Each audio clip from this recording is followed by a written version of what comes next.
Assalamualaikum warahmatullahi wabarakatuh. Bismillahirrahmanirrahim. Ashhadu an la ilaha illallah wa ashhadu anna Muhammadar Rasulullah. Allahumma salli ala sayyidina Muhammad wa ala ali sayyidina Muhammad. Rabbi shrah li sadri wa yassir li amri wahlul 'uqdatam min lisani yafqahu qawli. Amin. Bismillahirrahmanirrahim.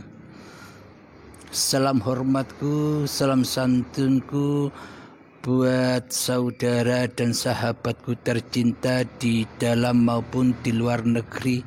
Semoga kita semua selalu dipertemukan di dalam Uripe Allah channel dengan istiqomah di jalan Allah. Amin amin ya rabbal alamin. Alhamdulillahi rabbil alamin. Kali ini kita mencoba mengkaji bekal yang hancur. Apakah bekal yang hancur itu? Bekal yang hancur itu adalah seluruh solat-solat dan seluruh ibadah-ibadah yang tanpa ada ilmunya. Apakah bekal yang hancur itu? Yakni seluruh ibadah dan solat yang tidak bisa kembali ke alam lillahi ta'ala. Yakni hati masih mensekutukan Allah dengan diri manusianya di hatinya. Meskipun ia mengucapkan lillahi ta'ala, akan tetapi praktek di dalam hatinya masih linafsi. Inilah amal-amal ibadah dan ibadah yang hancur. Bekal yang diharap-harapkan untuk akhiratnya akan tetapi hancur dibakar di dalam hawa nafsunya sendiri. Jadi bekal untuk akhiratnya tidak ada karena di dalam hatinya tidak mentuhankan Allah, akan tetapi di hatinya mentuhankan hawa nafsunya sendiri yang merasa bisa menciptakan hidupnya, yang merasa bisa menciptakan badannya.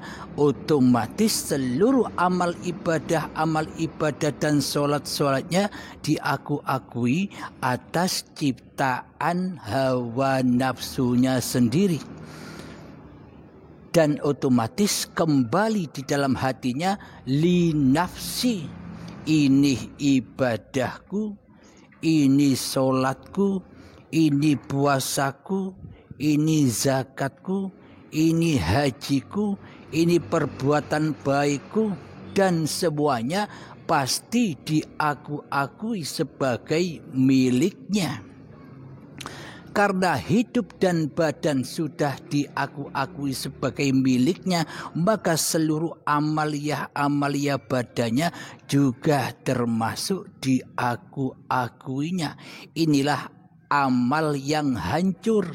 Inilah amal yang linafsi, yang kita selama ini tidak terasa dan tidak merasa, tidak mentuhankan Allah di dalamnya, kecuali mentuhankan hawa nafsunya sendiri di hati kita selama ini. Di dalam sholat kita mentuhankan hawa nafsu kita lah yang sholat. Di dalam zakat kita mentuhankan hawa nafsu kita lah yang bisa zakat. Di dalam puasa kita selama ini kita mentuhankan hawa nafsu kita lah yang bisa puasa.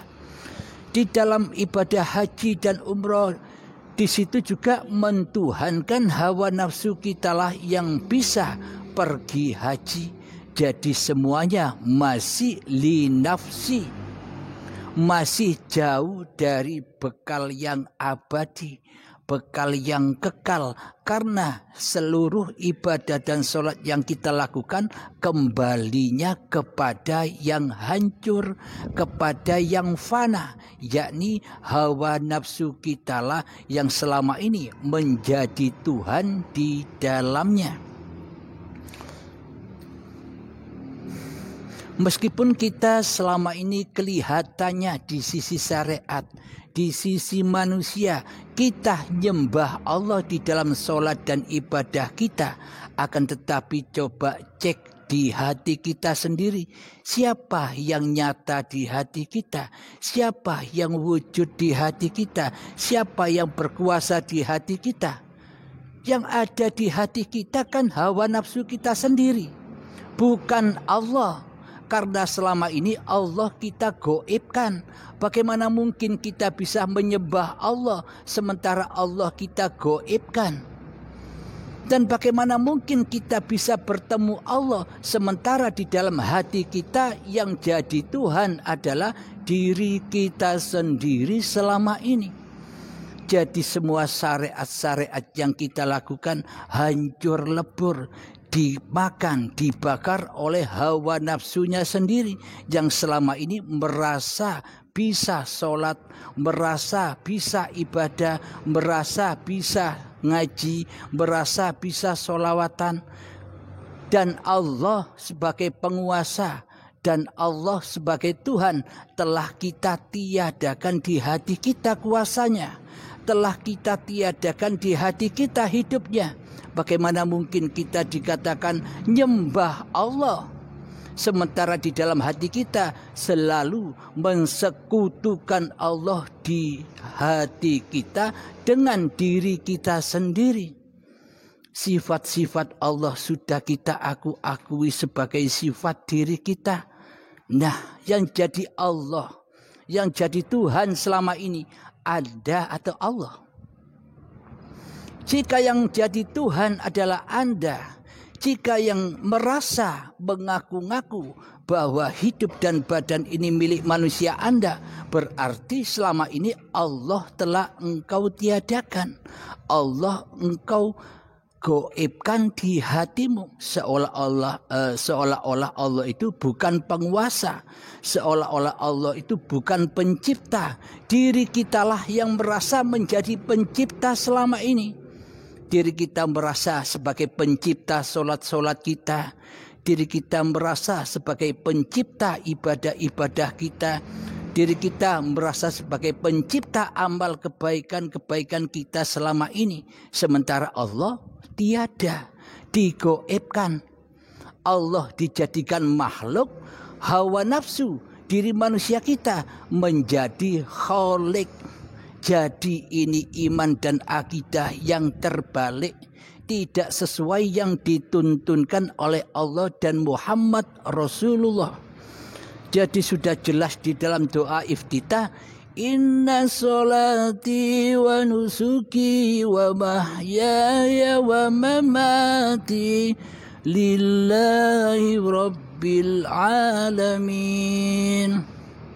Sesungguhnya sholatku, sesungguhnya ibadah-ibadahku, dan sesungguhnya hidup dan matiku adalah milik Allah.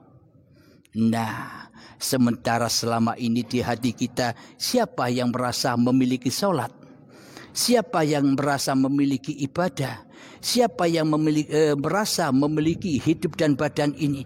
Kan kita sendiri selama ini sebagai penciptanya. Selama ini kitalah yang berposisi sebagai Allah, tapi tidak sadar, ngaku jadi Allah tapi tidak sadar. Buktinya Allah gaib, yang ada kan kita. Sedangkan di dalam kitab Tauhid Allah yang wujud, makhluk yang adam. Sementara akidah dan iman kita selama ini terbalik. Allah yang adam, manusianya yang wujud.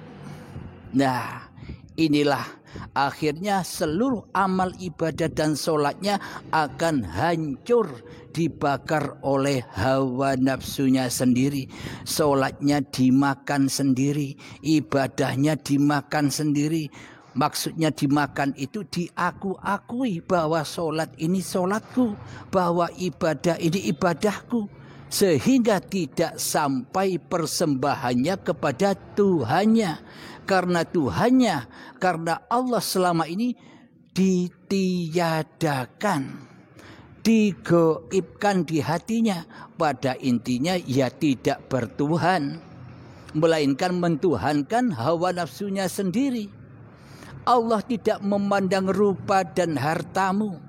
Allah tidak memandang setinggi apapun ilmumu. Allah tidak memandang sebanyak apapun amalmu. Dan Allah tidak memandang keturunan-keturunanmu. Akan tetapi Allah hanya menyaksikan hatimu.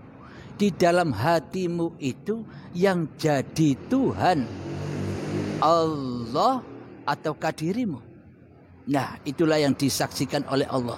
Bila yang ada di hatimu, yang wujud di hatimu hanyalah dirimu sendiri, hanyalah hawa nafsumu sendiri, inilah tanda-tanda kita belum bertuhan, kita belum Islam, kita belum berpasrah diri kepada Allah, karena Allahnya gaib. Selama Allah gaib bagimu, maka selamanya engkau takkan bisa menyembah Allah kecuali menyembah dirimu sendiri, kecuali menyembah angan-anganmu sendiri, kecuali menyembah kehormatanmu sendiri, kecuali menyembah ilmumu sendiri, kecuali menyembah amalmu sendiri, kecuali menyembah sholatmu sendiri, dan kecuali menyembah kemuliaanmu sendiri di sisi manusia. Karena Tuhan kita selama ini bukan Allah, Allah gaib. Jadi yang dipertuhankan pasti yang wujud.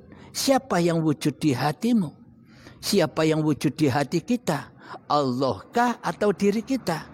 Bila diri kita yang wujud di hati kita, berarti Tuhannya adalah tauhid di dalam hati kita adalah diri kita sendiri, ilmu kita sendiri, sholat kita sendiri, ibadah kita sendiri. Itulah berhala-berhala yang ada di hati kita selama ini. Jadi semua amal ibadah kita, sholat kita, sedekah kita, puasa kita, zakat kita, semuanya hancur diaku-akui bahwa itu semua adalah perbuatan manusia kita. Itulah tanda bahwa hati kita belum lillahi ta'ala, akan tetapi hati kita li nafsi. Nah, bagaimanakah caranya agar seluruh amal-amal yang kita perbuat, agar seluruh sholat-sholat yang kita lakukan bisa diterima di sisi Allah? Maka kenalilah Allah, belajarlah ilmu hakikat dan makrifat. Bila tanpa ilmu itu engkau akan tersesat. Meskipun banyak ilmu dan amalmu secara syariatnya, itu hanya untuk menyembah hawa nafsumu sendiri. Jadi untuk memasuki Islam, awwaluddin ma'rifatullah, maka berhijrahlah dari dirimu menuju Tuhanmu. Alhamdulillahirabbil alamin. Semoga babakan bekal yang rusak dan yang hancur ini bisa kita pahami. Selama di dalam dada kita yang ada, yang wujud, yang berkuasa, yang hidup diri manusia kita, selamanya kita takkan pernah bisa mengabdi kepada Allah. Karena yang jadi Tuhan diri kita sendiri. Bagaimana mungkin kita bisa menyembah Allah yang gaib? Padahal di dalam hati kita selama ini yang wujud hanyalah hawa nafsunya daripada Tuhannya. Jadi bila ingin menyembah Allah, maka nyatakanlah Allahnya, wujudkanlah Allahnya. Jadi takkan bisa menyembah manusia bila belum bermakrifat kepada Allah. Jika tidak tahu Allah, jika tidak kenal Allah, bagaimana mungkin bisa menyembah? Walhasil seluruh sesembahannya akan tersesat dimakan syaitan yang terkutuk. Alhamdulillahirabbil alamin.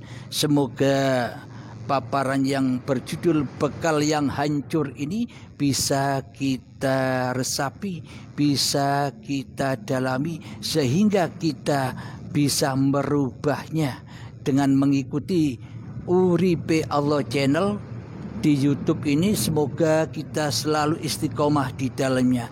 Bismillahirrahmanirrahim. Alhamdulillahirabbil alamin. Rabbana atina fid dunya hasanah wa fil akhirati hasanah wa qina adzabannar. Wa sallallahu ala sayyidina Muhammad wa ala alihi wa sahbihi wasallam. Walhamdulillahirabbil alamin. Assalamualaikum warahmatullahi wabarakatuh.